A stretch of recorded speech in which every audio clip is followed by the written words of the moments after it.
dirinya, kata Ani. Merasa pernah direndahkan oleh Hotman Paris, Firdaus Owiwobo yang mengetahui Hotman Paris drop saat menjalani persidangan hingga harus dilarikan ke rumah sakit, ditanggapi pedas nih sama Firdaus, Besti. Jadi meskipun gak hadir karena disebut Rasman sedang pemilihan ketua umum Parvi, ternyata perihal kondisi Hotman yang drop tersebut diakui Firdaus sudah pernah ia peringati sebelumnya kepada Hotman untuk hati-hati. Lantaran Firdaus yang menyebut dirinya adalah cucu sultan yang punya karuhun ini dilindungi katanya. Terlebih ia pun seperti merasa begitu dicecar agar segera ditangkap oleh Hotman. Ini maksudnya Hotman kualat gitu ya Besti sama Firdaus. Secara katanya kan sebelumnya diduga Hotman pernah meminta Firdaus ditangkap oleh pihak rumah sakit jiwa. Malah sekarang Hotman yang masuk rumah sakit katanya. Kalau gua kan udah berkali-kali memperingatkan Bang Hotman kan gitu. Kalau bicara sama gua tuh hati-hati kan gitu. Karena jelek-jelek begini kan gue ini cucunya sultan yang punya karuhun. Takutnya dia ketulak gitu. Karena berkali-kali dia kan nyindir-nyindir.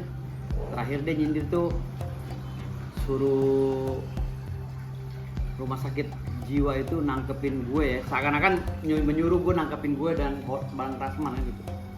Tangkap gitu kan.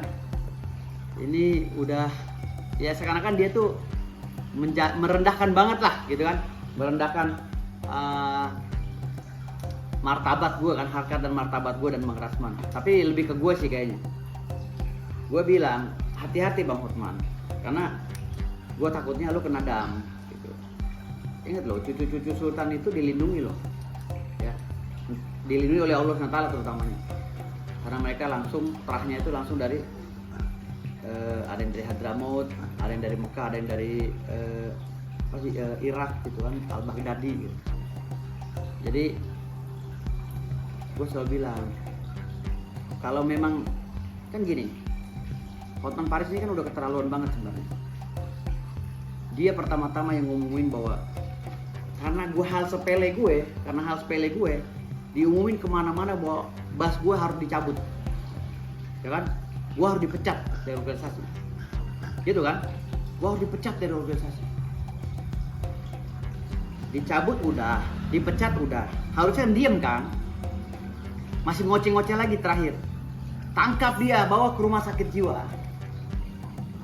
Kan gue udah bilang gak usah ngomongin gue Bang Hotman, karena gue udah gak ngomongin urusan itu kan gitu. Gue udah nasihatin jangan Bang Hotman, karena gue ini udah gue ngapain ngomongin itu, bikin dia viral aja kan gitu.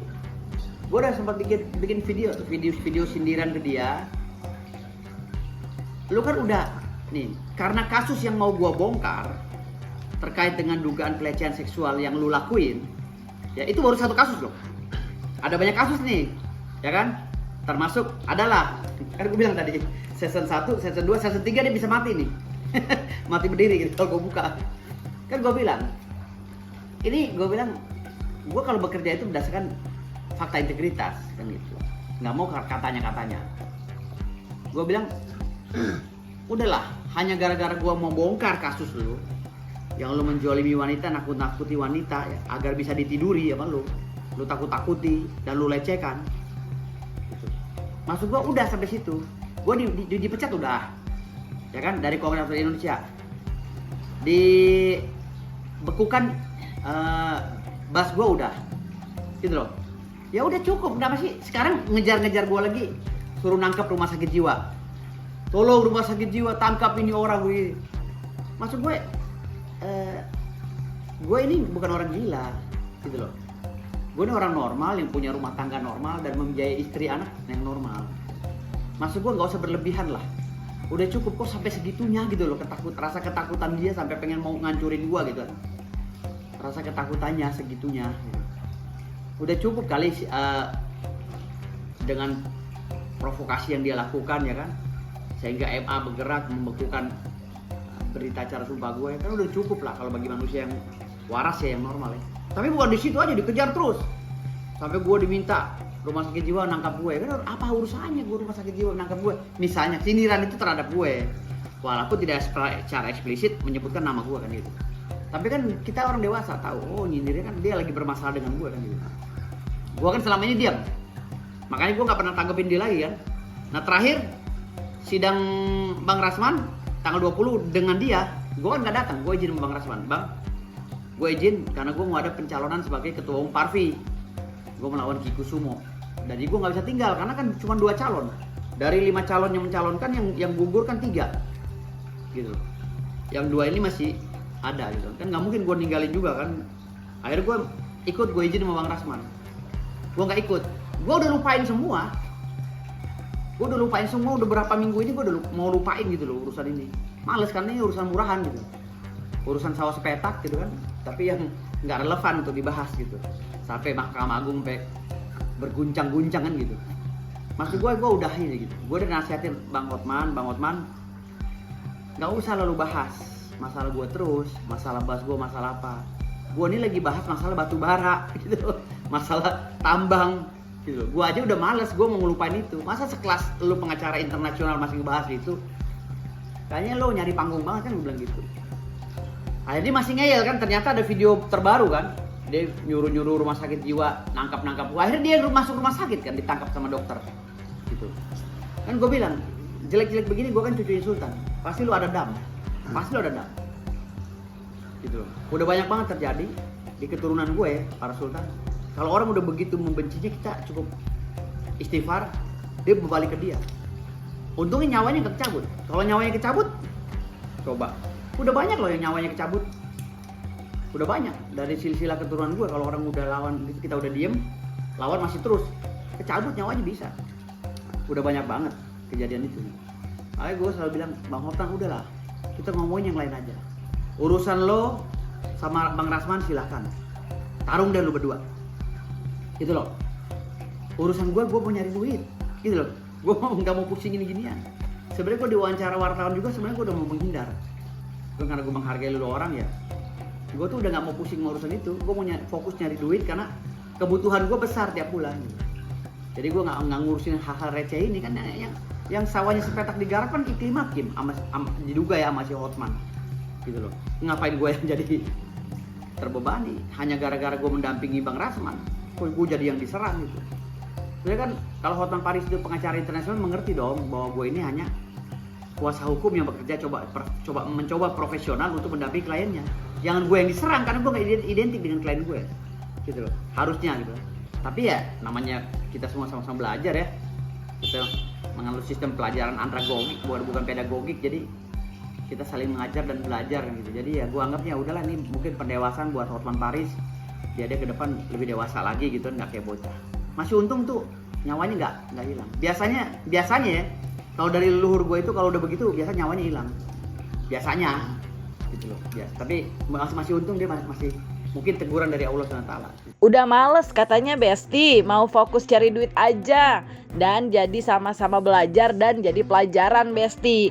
Nah, kalau sidang lanjutan kemarin ditunda dan saat itu Firdaus nggak hadir dalam persidangan dengan alasan pemilihan ketua umum Parvi, ternyata di sidang minggu depan Firdaus yang mengaku masih menjadi kuasa hukum Rasman, Arief Nasution ini pun menegaskan tidak akan hadir dan lebih memilih jalur media sosial aja untuk melawan Hotman Paris. Waduh, maksudnya gimana nih? Gue nggak akan hadir karena gue hadir juga buat apa? Ya kan gue udah dibekuin. Gitu. Paling gue memberikan bantahan-bantahan dan sanggahan di media sosial untuk melawan si Hotman Paris kan gitu. Tapi kalau untuk sidang kan gue bilang gue profesional, gue nggak mau menyakiti Mahkamah Agung, gue juga menghargai mereka kan, nggak boleh juga kita membangkang kan gitu. Apalagi kita ada masalah yang kemarin itu kan. Terlebih gue udah minta maaf sama Mahkamah Agung, sama Pengadilan Tinggi, sama Kongres Advokat Indonesia ya. Kan ini sedang bergulir semua, jadi gue nggak mau yang ngeyel-ngeyel lah, ngapain gitu loh. Jadi kalau gue nggak boleh sidang, ya ngapain? Gue juga akan bilang Bang Rasman, gue nggak akan mau sidang, gitu loh. Gue nggak mau hadir di persidangan, karena kan gue nggak punya bas. gue akan beralasan sama Bang Rasman, Bang gue nggak ikut sidang karena gue nggak punya bas, itu aja udah. Oh, maksudnya menghargai proses yang sedang bergulir, Besti. Nggak mau ngeyel di persidangan.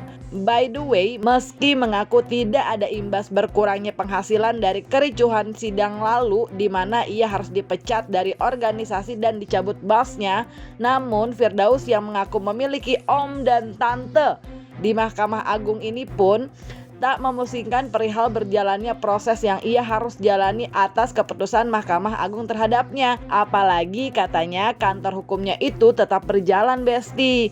Dan bahkan justru jadi bertambah kliennya. Meskipun ia harus mendapat sanksi sosial seperti bulian. Kalau itu masih berjalan ya. Respon-responnya alhamdulillah baik. Beliau-beliau juga baik. Kebetulan kan gue keluarga besar Mahkamah Agung juga kan. Om gue juga di sana, om gue, tante gue kan di sana juga, ada yang hakim agung juga kan gitu. Jadi mantan hakim agung juga ada kan. Jadi gue nggak terlalu pusing lah kalau untuk urusan MA. Nggak mau ambil pusing cenah, Besti. Tapi kayaknya emang bener deh. Karena ternyata Firdaus Owiwobo yang sebelumnya aktif menanggapi kasus justru sekarang blak-blakan dengan wajah cerianya. Ia justru tertarik nih kalau diajak lomba nyanyi atau main film. Kata Bang Firdaus yang katanya merupakan kakak angkatnya Charlie Van Houten. Imbas ya ada penghasilan atau? Oh enggak, penghasilan malah nambah klien kemarin. Berarti imbas yang ada apa? Imbas yang ada ya itu sanksi sosial aja, orang dibully ya. Kalau ini kan gue emang dari dulu gue tuh nggak pernah sidang gitu loh. Jarang sidang, jadi dibekukan atau tidak dibekukan nggak ngaruh bagi gue karena kan gue punya persero, firma hukum gitu, gue direkturnya.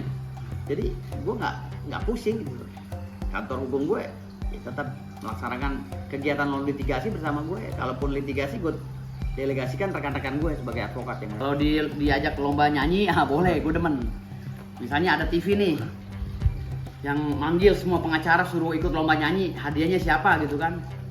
Nah gue mau dah, karena skill berwibawa dan bener-bener skill gue gitu. Atau lomba acting gitu kan, bikin film, gue disuruh main film, gue mau. Kalau gue tuh artis, jadi adik angkat gue tuh sampai sekarang Charlie Van Houten.